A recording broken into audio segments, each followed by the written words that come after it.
बिस्मिल्लाहिर्रहमानिर्रहीम अस्सलामु अलैकुम रहमतुल्लाह। पाकिस्तान और इंडिया के दरमियान ये जो जंगी माहौल बना रहा, इस पूरी सिचुएशन के अंदर अब आप अगर शहबाज शरीफ और इस गवर्नमेंट का जो पूरा का पूरा बिहेवियर है, इन्होंने जिस तरीके से अपना सारा इन्होंने ट्रीट किया है, इस सिचुएशन को जिस तरीके से हैंडल किया है, उसमें मुकम्मल तौर पर नाकामी। आप किसी भी स्टेज के ऊपर आप देख लें, इनके मिनिस्टर्स देख लें, इनके आप वज़ीर देख लें, मुशीर देख लें, इवन कि इनको जो लीड करने वाला फॉर्म 47 का जाली वज़ीर-ए-आज़म, आप उसके 2 खिताब इस दौरान, इस पूरी सिचुएशन के दौरान जो है 2 खिताब शहबाज शरीफ के रखे गए। एक बिल्कुल स्टार्ट के ऊपर जब इंडिया की जानिब से पाकिस्तान के ऊपर हमला किया गया, उस वक्त शहबाज शरीफ का खिताब रखा गया। वो खिताब भी मुकम्मल तौर पर डेड किस्म का खिताब था, ना उसके अंदर जान थी, ना उसके अंदर जोश था, ना उसके अंदर वलवला था, ना उसके अंदर कोई इनकलाबी आवाज़ थी, ना उसके अंदर ताकत थी, ना उसके अंदर जान थी। मुकम्मल तौर पर एक नाकाम किस्म का जो ये एक खिताब रखा गया। उसके बाद जो खिताब किया गया, उसके अंदर भी ये जब सीज़ फायर हो गया तो शहबाज शरीफ की जानिब से खिताब किया गया, वो भी एक नाकाम किस्म का खिताब था, क्योंकि उसके अंदर शहबाज शरीफ जिस तरीके से दावे कर रहा था, शहबाज शरीफ की जानिब से जो क्लेम्स किए जा रहे थे, शहबाज शरीफ की जानिब से जो दावे किए जा रहे थे, गवर्नमेंट ने तो डिप्लोमेटिकली या मीडिया के फ्रंट के ऊपर कुछ भी नहीं किया। ये तो गवर्नमेंट की ज़िम्मेदारी और रिस्पॉन्सिबिलिटी थी कि उसको डिप्लोमेटिकली कम से कम सफारती महाज के ऊपर तो इस तरह से करना चाहिए था। सफारती महाज के ऊपर भी तमाम की तमाम जो पाकिस्तान की फोर्सेस है, जो तनासब हैं, उन्होंने रब्ता किया। अगर अमेरिका ने रब्ता किया, अमरीकी वज़ीर ख़ारजा ने रब्ता किया, वो भी इस्टेब्लिशमेंट के साथ रब्ता किया, जनरल आसिम के साथ, ये DGISI के साथ, क्योंकि DGISI को देखें कि ये इसी कॉन्टेक्स्ट के अंदर अभी जब शहबाज शरीफ को DGISI के हेड क्वार्टर के अंदर बुलाया गया, एक तो वहाँ पर उसको समझाया गया, वहाँ पर बताया गया कि ये आपकी नाकामी की सारी रिपोर्ट्स हैं, इंटेलिजेंस है, आपने क्या किया, आपके वज़ीर मशीरों ने क्या किया, आपकी जो कारकर्दगी, आपकी जो नाकामी है वो सामने आ चुकी है और आप मुकम्मल तौर पर नाकाम हो चुके हैं। ये आपकी नाकामी के मुंह बोलते सबूत है, सबूत उनके सामने रखे गए, एविडेंस उनके सामने रखे गए, शवाहिद उनके सामने रखेंगे शहबाज शरीफ के सामने, और उसको बता दिया कि ये आपकी नाकामी के मुंह बोलते सबूत हैं। दूसरा ये कि अमरीकी वज़ीर ख़ारजा ने या फिर सऊदी वज़ीर ख़ारजा ने या फिर तुर्की के सदर ने या फिर चाइना ने जिस तरीके से जिस मुल्क ने भी पाकिस्तान के साथ इंटरेक्शन की, पाकिस्तान के साथ कम्युनिकेशन की, इस पूरी सिचुएशन में सालसी करने की या सुलह सफाई करवाने की या इनके दरमियान कोई आपस में बातचीत करवाने की, जो भी किसी मुल्क ने कोई काम किया, वो सिर्फ़ और सिर्फ इस्टेब्लिशमेंट के साथ किया, इंटरेक्शन उन्हीं के साथ की। और ये तो सारी इंटेलिजेंस इन्फॉर्मेशन गवर्नमेंट की नाकामी और फेलियर की शहबाज शरीफ के सामने रख रहे थे, उसको बता रहे थे कि आपकी नाकामी के मुंह बोलते सबूत की वजह से हमें दुनिया के अंदर भी जलील होना पड़ा, दुनिया के अंदर भी हमें ज़िल्लत का सामना करना पड़ा, और आप एक कौम को एक प्लेटफॉर्म के ऊपर इकट्ठा नहीं कर सके। आप यहाँ से अंदाज़ा करें, आप अंदाज़ा करें, आप इमेजिन करें कि नवाज़ शरीफ जो अपने आप को 3 मरतबा का वज़ीर-ए-आज़म और अपने आप को बड़ा तीसमार ख़ान और अपने आप को बड़ा तेज़ तराश किस्म का आदमी समझता, बहुत बड़ा कोई सियासतदान समझता है। हालत ये है कि 15-20 दिन हो गए पाकिस्तान इंडिया के दरमियान ये सिचुएशन पैदा हुए, एक स्टेटमेंट, एक बयान, एक उसकी जानिब से लफ्ज़ नहीं कहा गया इस पूरी सिचुएशन, इन हालात में, कि पूरी कौम को एतमाद मिले, कौम को हौसला दे, कौम को बताए और कौम को इस हवाले से आगाह करे कि आप अपनी फोर्सेस के पीछे खड़े हो जाएं, हम अपनी फोर्सेस के साथ हैं।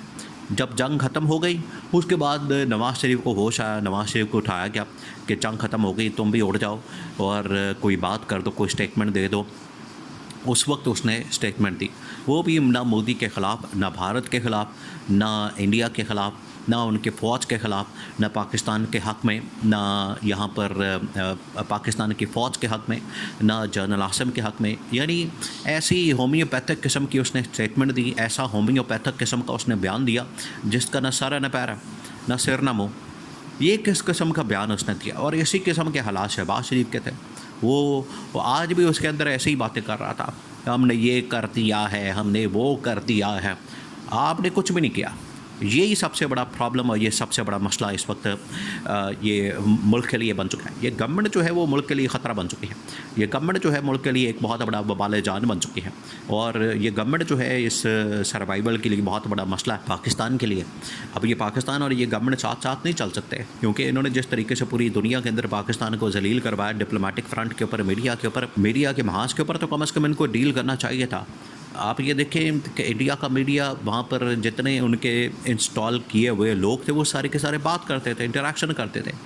उनका वज़ीर मशीर बाकी लोग उन्होंने सिर्फ इंटरनेशनल फ्रंट संभाला हुआ था, टॉप लेवल के डिस्कशन करते थे। यहाँ पर कोई ख्वाजा आसिफ किसी चैनल के ऊपर छोटे से कभी कोई साकदार आ रहा है, कभी कोई आ रहा है, सिर्फ बयानात की हद तक बढ़ के मार रहे हैं, ये कर रहे हैं, वो कर रहे हैं। इस तरह से काम नहीं चलते, इस तरह से मुल्क नहीं चलते, इस तरह से कौमें नहीं आगे बढ़ती, इस तरह से जवाब नहीं देते इस सिचुएशन के अंदर। फिर आप लीड इस तरह से नहीं कर सकते। जब आपने लीडरशिप रोल लेना है फिर आपको लीडरशिप की तरह बिहेव भी करना है, आपने उसके अंदर ऑपरेट भी करना है। जबकि ये सिर्फ इधर उधर की कहानियाँ, फिल्में, ड्रामे।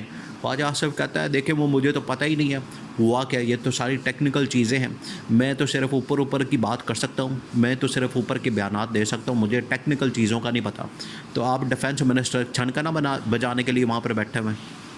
आप किस चीज़ के डिफेंस मिनिस्टर हैं?